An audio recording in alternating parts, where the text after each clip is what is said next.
She almost didn't answer. The number wasn't saved. The area code was Seoul, but Seoul has 10 million people and Amara Ose knew maybe 40 of them. It was 2:47 in the morning. She had been on her feet for 11 hours. Her coffee had gone cold 2 hours ago and she hadn't noticed until now. The phone rang. She answered it the way nurses answer things at 2:47 a.m., not with softness, not with patience, but with the particular precision of someone who has learned that late calls are rarely small. Don't speak. Just listen. The voice was low. Not panicked, the opposite of panicked. Controlled in the specific way of someone running a very old and very practiced machinery of calm. There's a man coming to Seoul General's Trauma Bay in approximately 15 minutes. Gunshot wound. 2, possibly 3. He cannot be announced. He cannot be logged under his real name. His life depends on the next 2 hours and on whoever is standing in that bay when they bring him in. Pause. I dialed the wrong number. But I don't think it was an accident. Whatever you are, be it tonight. The call lasted 22 seconds. Amara stood in the corridor holding the phone. She thought about hanging up and going back to her station. She genuinely considered it. Then she thought, someone is bleeding right now. In a car. On a street. Moving toward this building. She walked to Trauma Bay too. She put on gloves. She waited. 12 minutes later the ambulance arrived. And the man on that gurney, unconscious, pulse thin as a rumor, with 3 bullet wounds that somebody very skilled had tried and failed to make fatal, was a face she recognized. Not from the news. Not from television. From the photograph her senior colleague had pinned to the staff room board 3 weeks ago with a single sentence written underneath it in red marker. If this man ever comes in, call security before you call a doctor. Amara looked at him. She looked at her team. Clear the bay, she said. I've got him. Let's be precise about who Amara Ose was. Because this story only works if you understand her completely. She was 31 years old. Ghanaian-born, raised in Kumasi until the age of 12, then Seoul. Her father had been an engineer contracted to a Korean infrastructure firm, and what was supposed to be a 2-year relocation became, quietly, a life. She'd grown up between 2 worlds that shared exactly one quality. Neither of them made space for her automatically. She had learned to make space for herself. She spoke 4 languages. She held a nursing degree from Yonsei and a clinical excellence citation she'd received and filed away without mentioning to anyone. She worked double shifts to send money home. Not because she had to anymore, but because she was the kind of person who remembered what it felt like to need it. She had a studio apartment 15 minutes from the hospital. A balcony too small for a chair. A plant she named after her grandmother and talked to when the shifts got long. She didn't date. Not because she was damaged, not because she was afraid, but because she was discerning, and discerning is different. Most people spend their whole lives learning that difference. Amara had understood it at 22. What she was above all things was steady. Not cold, warm, deeply. Not unfeeling, she felt everything, she just refused to be governed by it. In 11 years of nursing she had never lost a patient she could have saved. She intended to keep that record. Which is why, when the man they called the architect of Chongpa, Suhan Lim, 43 years old, reportedly responsible for 3 corporate implosions, 2 political assassinations by proxy, and 1 disappearance that everyone in Seoul discussed and nobody solved, was wheeled into her bay with blood pressure dropping and a second wound she found when she cut his jacket open, Amara did not hesitate. She worked. For 51 minutes she worked with the focused silence of someone who had decided, without drama, without deliberation, that the life in front of her was her responsibility. His monitors stabilized at 4:19 a.m. Amara pulled off her gloves. She sat in the corner of the bay. She watched him breathe. She was still there when the morning shift started. She didn't know exactly why. But she stayed. He came back to consciousness the way powerful men do. Not gradually. Not confused. Suhan Lim opened his eyes and they were already focused. He assessed the room in approximately 4 seconds. Ceiling lights, the four in his arm, the monitors, the door, the window, and then her. He landed on her and stayed. You're not my doctor. His voice came out rough but controlled. A man rationing what he had left. No, Amara said. I'm the charge nurse. I've been here since they brought you in. How long? About 4 hours.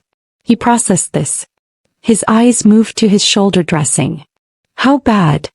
3 entry wounds. 2 were clean. The third nicked your subclavian.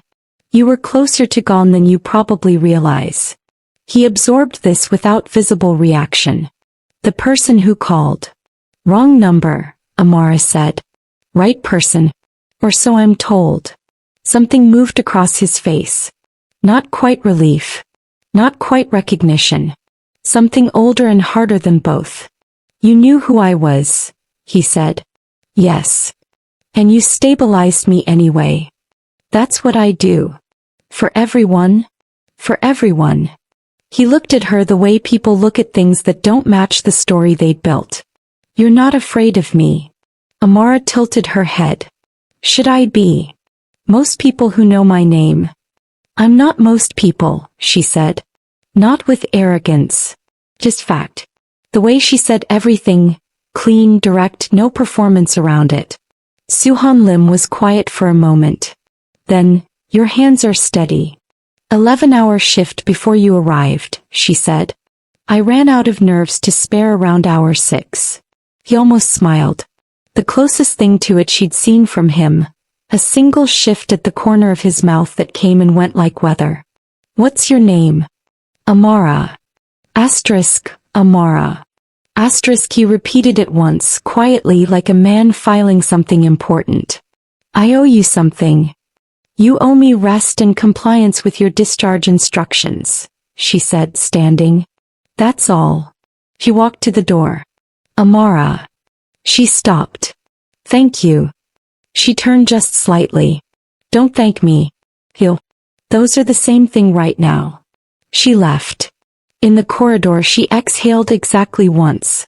Then she went back to work. By 6 a.m., 3 men in dark suits arrived at the hospital's service entrance. Not police. Not family. The kind of men whose suits fit too well and whose eyes moved too efficiently across a room. Amara's supervisor found her at the nurse's station, pale-faced and speaking in the low urgent register of someone trying not to cause a scene. Do you understand what you've done? Do you have any idea who those men are? Who he is? I have a precise idea, Amara said.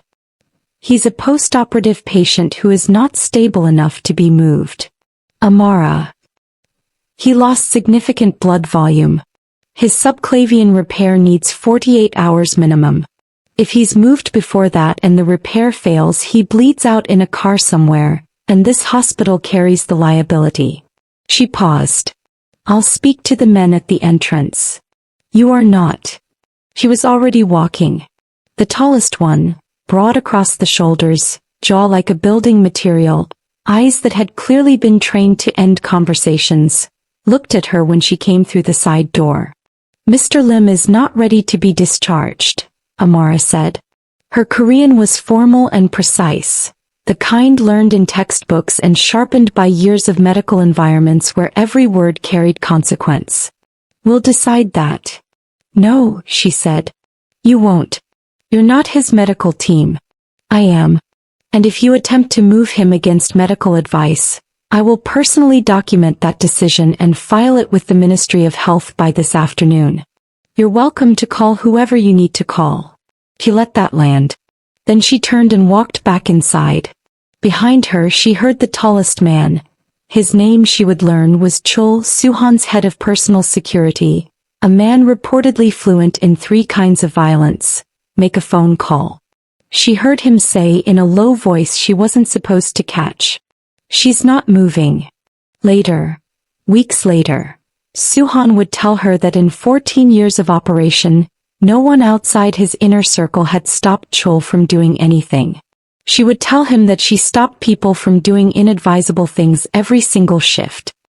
He would look at her with that corner of the mouth shift again, the one she had started to recognize as the unguarded version of him. He would say, "I know. That's the part that keeps me up at night." She would not tell him that it kept her up too. Not yet. He stayed for 53 hours. Protocol reassigned Amara after the first morning. Distance. Appropriate professional boundaries. The hospital had rules and the rules existed for reasons. But Soo-han Lim requested her by name twice and the hospital, which had received a facilities endowment equivalent to 3 years of equipment budget before noon on day 1, did not say no either time. So she came back. And in the space between clinical check-ins, vitals, wound assessment, medication review, they talked. Not about his work. Not about the call or the men who shot him, or what came next in a world she understood to be several floors below her pay grade in terms of danger and complexity. They talked about Kumasi. About the specific smell of rain on red laterite soil that Amara could conjure in her body even 20 years later, even in Seoul in November. About the view from Namsan Tower at 5 a.m. that Soo-han had seen exactly once as a young man, before the weight of what he'd inherited had made early mornings feel like threat assessments instead of just mornings. About what it cost to be raised in the in-between. Not fully belonging to one world. Building your own ground because the existing ground didn't quite hold you. "You understand something," Soo-han said on the second evening. "About being outside the frame." "I've been outside every frame I've ever stood in," Amara said. "You stop waiting to fit. You start building something that fits you." He looked at her steadily. "How do you build that?" "The same way you build anything," she said. "You decide what the foundation is. You don't compromise the foundation. Everything else is negotiable."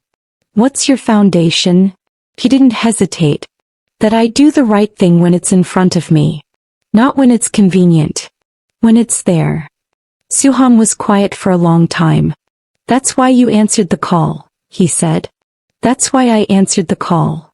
He looked at her the way he had in the bay at 4 a.m., with that same quality of attention that felt like being read by someone who actually had the vocabulary for it. "I've paid for a great number of things in my life," he said slowly. "I've never paid for something like that." "It's not for sale," Amara said. "I know," he said. "That's exactly what I mean." On the morning of the third day, Chul brought her an envelope. Not from Soo-han directly. That wasn't how he operated, she was learning. He didn't issue things openly. He moved through intermediaries, through structures, through the architecture of controlled distance he had built around himself over decades. Inside the envelope, a single typed card. "Your compliance with clinical protocol prevented a significant mistake. More than that. I find I'm not certain how to say the next part, so I'll say it plainly. I'd like to have dinner with you. Not as a transaction. Not as compensation. As one person asking another. You know what I am. I'm not asking you to overlook it. I'm asking if it matters as much as what I'm trying to be. Thursday. You choose where." Amar read it twice. She put it in her pocket. She finished her shift. She walked to the parking structure, sat in her car for 4 minutes and thought about foundation. About what she'd said to him. You decide what the foundation is. You don't compromise the foundation. She was not afraid of complexity. She had never been afraid of complex things. She worked with the human body, which was the most complex system ever constructed, and she had learned that complexity wasn't a reason to retreat. It was a reason to pay closer attention. He pulled out the card. She turned it over and wrote 2 words on the back. She gave it to Chul the next morning at the service entrance. He looked at it. Looked at her. Something that might have been the distant ancestor of a smile moved across his face. He walked away. The 2 words she'd written. Thursday. 7 p.m. Below that, the name of a restaurant in Mapogu. A Ghanaian-Korean fusion place run by a woman from Accra who had married a chef from Busan and built something extraordinary from the combination. Not a private room. Full of people. Loud. Boo. The kind of place that had no business being on Soo-han Lim's itinerary. Which was precisely the point. He was there at 6:52. She knew because she arrived at 6:55 and he was already seated. Not at a corner table, not with his back to the wall the way security protocol would demand, but at a center table, visible, open. He had made a choice about that. She noticed. She didn't mention it. He stood when she arrived. She sat before he could pull out her chair. Not coldly, just from long habit of doing things herself. He noticed that too. The evening moved like water. Not seamlessly. There was the moment when two of his men appeared in the doorway and he spoke one quiet word and they withdrew, and Amara watched that happen and said nothing but filed it. There was the moment when she talked about her father's death 3 years ago and the grief crossed her face raw and unguarded, and Suhan didn't try to fix it or redirect it. He just let it be there, which was the thing most people never understood how to do. There was the moment when she asked him directly, "Are you still in it? The part that got you shot?" He didn't look away. "Yes." "Are you trying to get out?" A long pause. "Trying is the honest answer." "Then that's the answer I needed," she said. "Why?" "Because yes would have been a lie and no would have been a closing door. Trying is the truth. I know what to do with truth." He looked at her across the table, across the noise and the light and the extraordinary ordinary space she'd chosen, and something in him that had been a fist for a very long time opened slightly. Not wide, not fully, but slightly. Which was, for Suhan Lim, the equivalent of everything. "Amara. I answered that call tonight with 2 security teams outside and 3 active threats against my organization and a wound that isn't fully healed." He paused. "I don't do things like this." "I know. You're not going to say anything reassuring?" She looked at him. "You don't need reassurance. You need someone who tells you the truth. And the truth is," she said, "that you showed up at a center table with no wall behind you. In a restaurant I chose. In a part of Seoul you probably haven't been to in years." She tilted her head. "That told me everything I needed." He was quiet. "Will you see me again?" he asked. "Ask me properly." Pause. Then, with the careful deliberateness of a man dismantling something he'd built over decades, brick by brick. "Amara. Will you have dinner with me again?" She considered him. "Yes," she said. "But I'll keep choosing the restaurant." His mouth moved. That corner shift, that almost smile, the one that she suspected very few people had ever seen twice. "Deal," he said. Outside, Seoul moved in its ordinary extraordinary way. Loud. Relentless. Indifferent to the small enormous things happening inside its restaurants at 9 p.m. on a Thursday. Inside, 2 people who had spent their whole lives being the steadiest person in any room they entered sat across from each other. And for the first time in a long time, maybe the first time ever, neither of them had to be. She answered a call that wasn't meant for her. She could have hung up. She could have stepped back when he arrived. She could have let the suits at 6 a.m. take him and told herself that some situations aren't yours to enter. But Amara Osei had a foundation. Do the right thing when it's in front of you. Not when it's safe. Not when it's simple. When it's there. And Suhan Lim, a man who had built his entire world on the principle that nothing gets in unless he controls the entry, found himself sitting at a center table with no wall behind him. Because of her. Not because she asked him to. Because being near her made the armor feel less necessary. That's not romance. That's rarer than romance. That's recognition. 2 people who see each other clearly, costs and complications and all, and decide that's exactly what they were looking for. Here is the question worth taking with you tonight. Suhan sat at that center table before she arrived. Before he knew how the evening would go. Before she'd given him any reason to believe it would be okay. Was that trust? Or was it something that doesn't have a word yet? Drop your answer below. And if this story moved something in you, subscribe, share it, send it to the person in your life who needs to hear that being seen completely is not something to be afraid of. It's the thing worth waiting for.